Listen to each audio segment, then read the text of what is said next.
Number 32 is D. This is a dynamics problem. We know that the net force is 3,000 newtons because mass times the acceleration of 2 meters per second squared.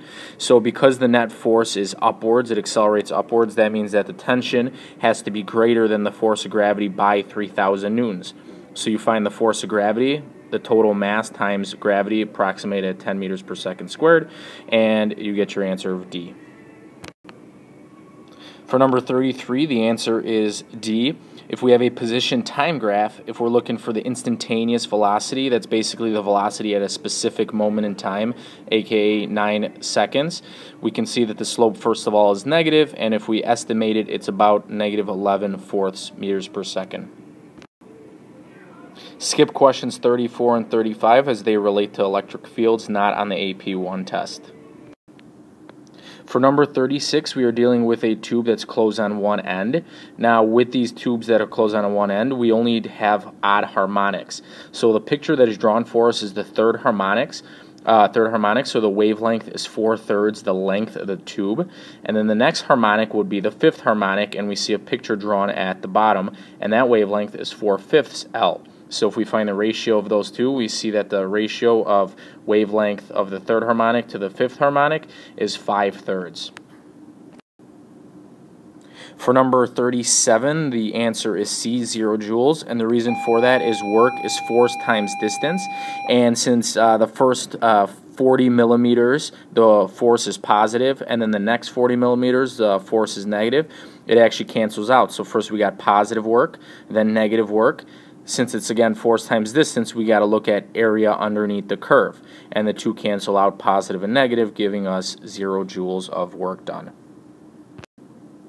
Number 38, what is the maximum velocity? Well, the maximum velocity occurs when we're at 4 centimeters or 40 millimeters. So we know work is a change in kinetic energy. So 1/2 mv squared is equal to the work done, which we can solve, again, looking at the area underneath the curve from 0 to 40 millimeters. And we go ahead and solve for v, and we see that it's 2 meters per second. For number 39, the answer is C. The reason for this is the Doppler effect.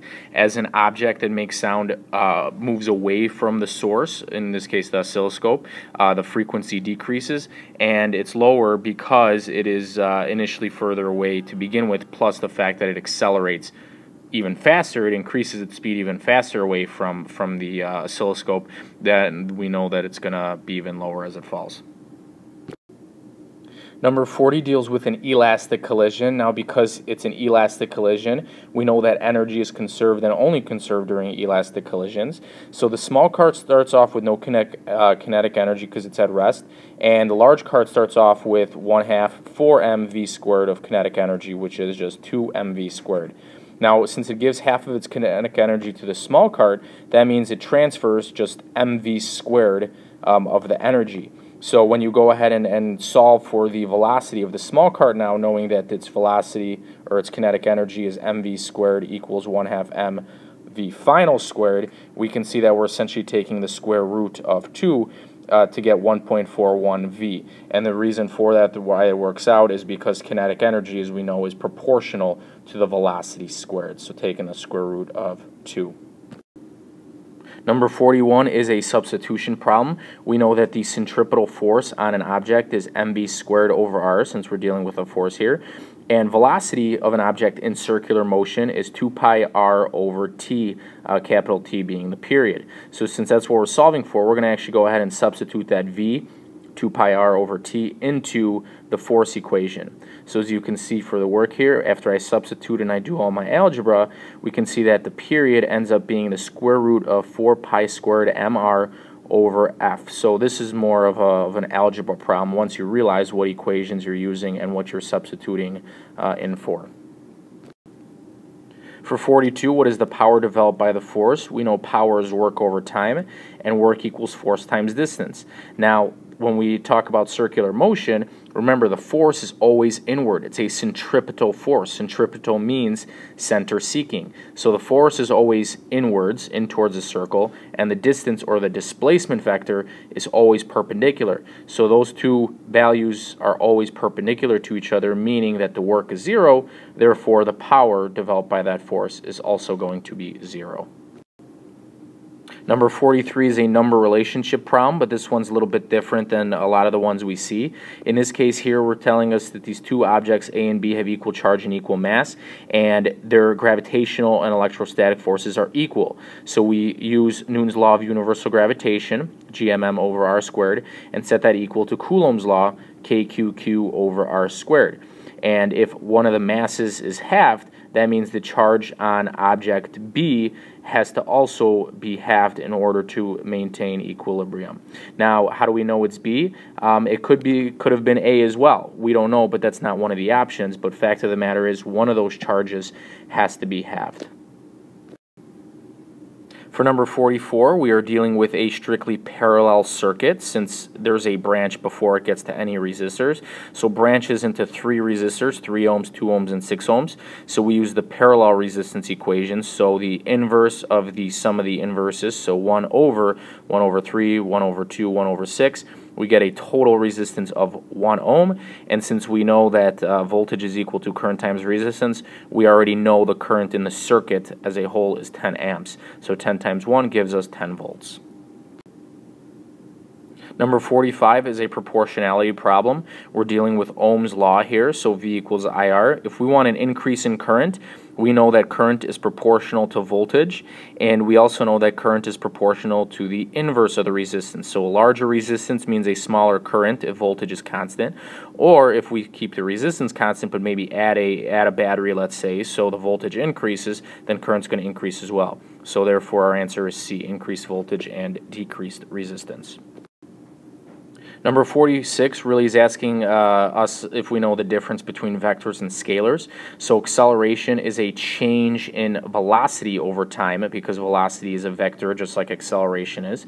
And then so is linear momentum. So if the acceleration of an object is not zero, meaning it is accelerating, then which of the following could be constant? So the answers are A and C because speed, if we think of something like circular motion, an object will be traveling at a constant speed. But because the direction is always changing, it's technically accelerating because it's the velocity in that case is not constant. And then same thing with kinetic energy, even though the equation is 1/2 mv squared, really in that equation that v is really more like a speed. It's a scalar because we know kinetic energy doesn't have a direction. For number 47, we're dealing with a conservation of momentum problem. Now, A and B are actually very similar answers, and we're going to come back to those in a second here. So let's look at option D.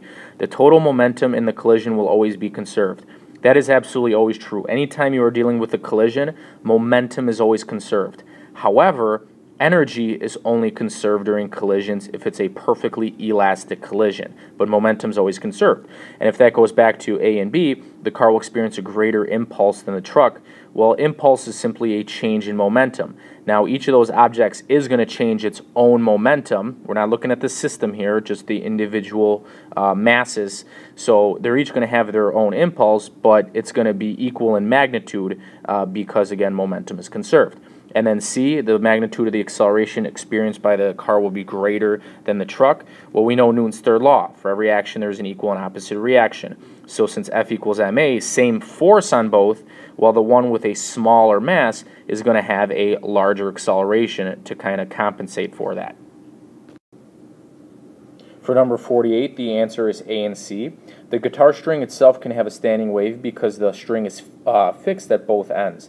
Now, the air inside the guitar will give off a standing wave that resembles a wave inside of a closed tube. But the other two choices are not certain, so we cannot for sure say that B and D can be true. For number 49, the answer is A and C. Mechanical energy is always constant, and that is true. Potential energy and kinetic energy, assuming there's no friction or no damping in this pendulum, the kinetic and potential energy will always just alternate back and forth, back and forth. The momentum of the mass is constant. That is not true because, as we can imagine, as some swings back and forth, its speed is not constant, or its velocity is not constant, so the momentum will not be constant. The period of the mass is constant. That is true. We know the period of a pendulum is 2 pi square root of L over G. Has nothing to do with the velocity in that case, or anything like that. So the period is going to be the same. And then the restoring force is constant. That's not true, because we know for springs the force is K times X, and that X is the distance away from equilibrium, and if it's constantly changing its distance from equilibrium, then that force is not going to be constant. So remember, spring force is one of those forces that is not a constant acceleration, so keep that in mind. So if we look at these last 5 problems, number 46 through 50, all 5 of those are multiple answer, specifically to answer. And you're going to see that on the AP test as well. There's going to be 5 questions that you have 2 answers, and you're going to know which one, just like the directions up here say 2 of the suggested answers will be correct. You will know exactly which one. Just make sure you are very cognizant of that.